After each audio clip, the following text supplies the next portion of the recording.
A couple weeks ago, I was able to have one of my players throw on a motion capture system. We were able to get some really good data, including his lead leg mechanics. And that's what I want to hone in on today. I want to walk you through his specifically, as well as just talk through what I am looking for and some things that you can even utilize, even if you don't have access to a motion capture system. So the two main things that we are going to cover today is lead knee flexion, as well as lead knee extension velocity. So let's start with lead knee flexion. I'm just going to show you and walk you through what this graph means, because if you've never seen something like this before, you're probably looking at this wondering what you are looking at. And the first thing we need to understand is when we look at the far left side of this graph, going from left to right, this is a time series. And you can see that with this horizontal axis where it says frame. It is going from the beginning of the delivery all the way through to the end of the delivery. And specifically, if we look at where these circles are, this one here on the left, where it says FC at the top, that stands for foot contact. So where this blue line, this vertical blue line is, that is where the front foot is landing into the ground. When we go all the way to the right where this circle is, where it's a yellow vertical line with the letter R, that stands for release. So this is when the ball is being released out of the hand. And that's really where we want to hone in. We want to hone in on foot contact through ball release. That sequence right there is where we want to hone in on. And when we look at the axis here, the vertical axis, this is telling us how flexed or extended the lead leg is. So the higher this number is, or the higher up, we can see it's all the way to 65 degrees up here. That is standing for 65 degrees of flexion. As we get lower, the leg or the lead knee is getting more extended. So when this pitcher specifically lands, he is at about 53.7 degrees of knee flexion. So if he was perfectly standing up straight, if his leg was perfectly straight, that would be 0 degrees. If it was at a 90-degree angle, obviously that would be 90 degrees. So the more flexed that knee is, the higher this number is going to be. Ideally, players are between 35 and 50 degrees of knee flexion when that front foot lands. So he is right within a good range. Like that is on the higher end of the typical range, but that's perfectly fine where he's at 53 degrees. What we want to see is as he lands and starts to transition and rotate into the rest of his delivery, we want to see that lead knee start to extend, because that's going to allow him to transfer the energy he created from the back leg up the chain and into the upper body. If the knee continues bending or flexing after foot plant, he's really just leaking energy forward, and he's not actually putting force into the ground that can be transferred up the chain. So it's really important that after that foot lands that we start to extend and that lead leg starts to push back so that we can shoot energy up the chain and ultimately through our arm for higher velocity. So when we look at this line, so this blue shaded area where you see it's kind of a thick line and it gets thicker, that whole shaded area is showing you the average range he had during this session. So at any point where you see the bottom part of the shaded area, that was on the lower end for extension or for flexion, and then the higher end up above. And then the dash in the middle is the average for this session. So that's where we're getting the averages here below, where it says 53.7 degrees of lead knee flexion at foot contact, and then those other numbers below that we will get into here in a little bit. But just looking at this graph, knowing that if the line is higher, that's more flexion, and if it's lower, it's more extension, which is what we want after foot plant, you can see that on average for his pitches during the session, after the foot landed, he started to continue flexing even more as he went through the delivery. Now, once he gets to about here, it does start to extend into ball release. So he does start extending eventually, but he is drifting a lot of energy forward early on in the delivery or early on after the front foot lands. So we can see he lands at 53.7 degrees of flexion, and at ball release, he's at 48.7. So yes, it extends a little bit after foot contact, but not as much as we would like. I'd like to see guys get to at least 20 degrees of extension or flexion rather at ball release, and the closer to 0, the better. Now, not everyone's going to get to 0, and not everybody has to. There's plenty of guys that throw hard and throw really well without doing that. That is just like the extreme version of fully blocking that leg to transfer the energy up the chain, but not everybody's going to be capable of that, and it's not completely necessary to do.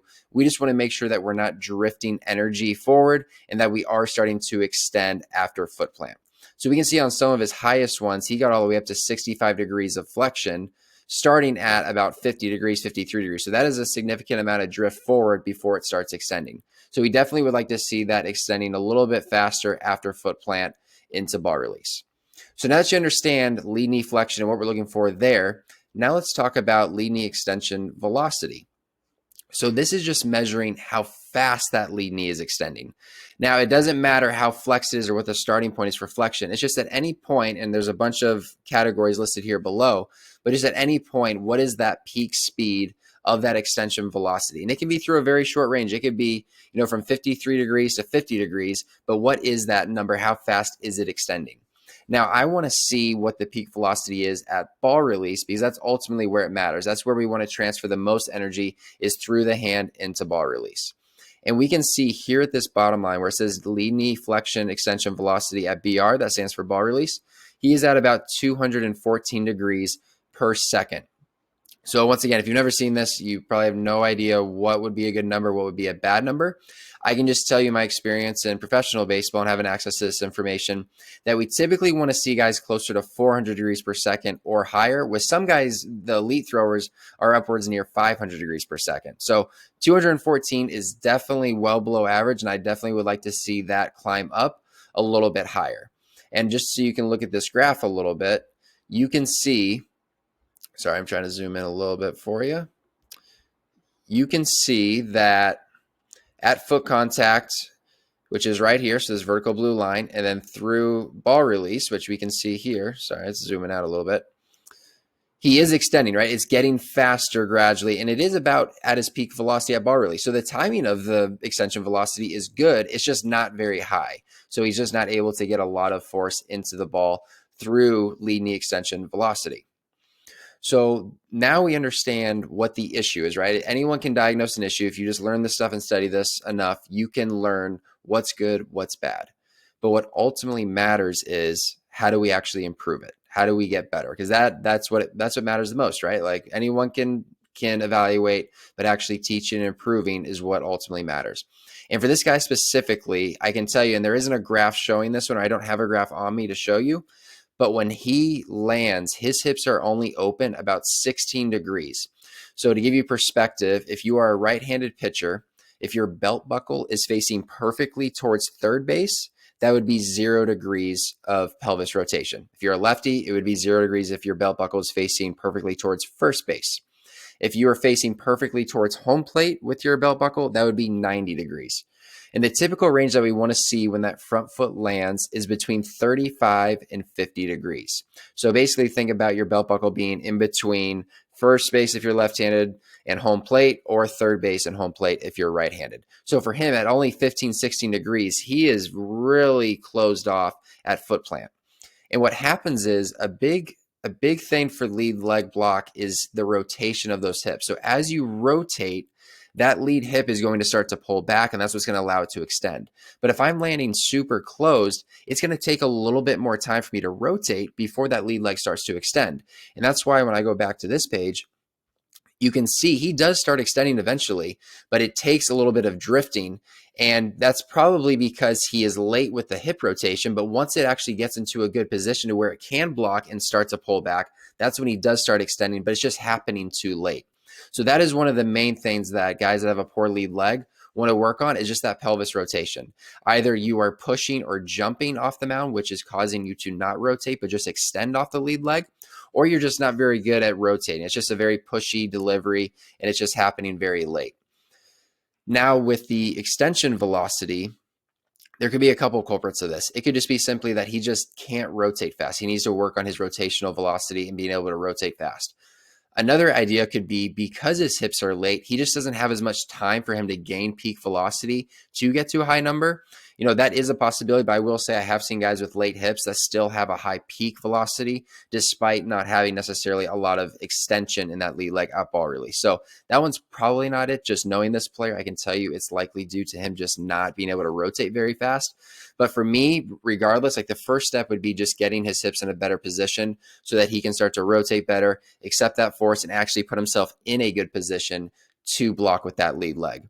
So some tools that you could use and some things to work on this would be the core velocity belt would be a great tool because that is connected to your pelvis. You can have it on the back hip or the front hip. There's multiple ways to use it, but it's really good for helping with pelvis rotation. And then I would also just use a lot of drills that focus on the back leg that are going to set up rotation better. So I like posterior step backs a lot. That would be if you're right-handed, you would be facing towards third base. you would take a step back towards first base before going into your leg lift and into your throw. It's just going to help put your pelvis in a little bit better position and allow you to sit back and hinge better. I also like rotational step backs. So that would be where you're down the mound facing towards your target, swing your back leg back, coil up into that back hip, into your leg lift, and then go down the mound to make a throw. So those are a couple options. Another one for rotating would be doing a drop step or a turn and burn. Like that's going to be a really big overload rotational one. So that could be good for guys to rotate fast as well as getting the hips more open. So really it just comes down to the pelvis, right? Like I'm not going to tell a guy to just try to extend the leg because he's not extending the leg for multiple reasons. It could be a skill aspect or a mobility issue to where he just can't physically rotate. So I'm going to need to do a lot of mobility type of work on the hips, as well as just teaching him how to rotate well. Like that's going to be at the center of it. But I hope this gave you a little bit of insight into what I'm looking at with the lead leg and what you can do with some of this information. With a motion capture system, you can get data on literally everything. It's going to have the upper body, it's going to have the lower body, it's going to have each leg individually. And this system specifically has a force plate in the mount as well. So I'm able to see ground force in every direction. I can see how much is going in the direction of home and second base. I can see how much is going between first and third, as well as straight into the ground, which is really helpful information. And that leads me to my camp that is coming up August 9th to 11th here in Phoenix, Arizona. It's going to be a pitching mechanics and pitch design intensive session, or intensive camp, I should say. And the first day we are going to throw in this very motion capture system, which is called a Kinetrax motion capture system, along with a force plate mound. And this is stuff that is used by a lot of major league teams. Like I can tell you, multiple teams, and I've had experience with it using Kinetrax. And it's just really helpful for diagnosing issues. And then that, of course, comes down to the coach and your ability as a coach to implement a program that's going to help improve those weaknesses. So along with that, we're going to do pitch design session focusing on the pitches that need developed for you with my TrackMan and my Edgertronic camera. And then throughout the weekend is going to be a ton of presentations on me educating on what this data means, on what your data means specifically, and why it's important and how to maximize it for yourself, as well as developing a drill package and a program that's going to actually help you improve. So if you're interested in that, check out the notes below. I'd love to have you attend. I am only limiting it to 10 players just because this is a very high intensive camp. I'm going to be using, like I said, this motion capture system at another facility. So they're going to be limiting me as well. So you want to make sure you jump on this as soon as you can. And this is going to be for high school and college pitchers only. Have to be at least 16 or older to be a part of this, just because, even at 16, it's honestly on the younger side for doing some of this stuff, just because it is so in-depth and intense. But I just want to make sure that it's for serious players that are ready to take that next step in their game and have tried multiple things and just don't seem to be able to throw harder or can't stay healthy because they're just all over the place mechanically. I want to be able to help, and that's why I'm putting on this camp. So looking forward to seeing you guys there, and thanks for watching.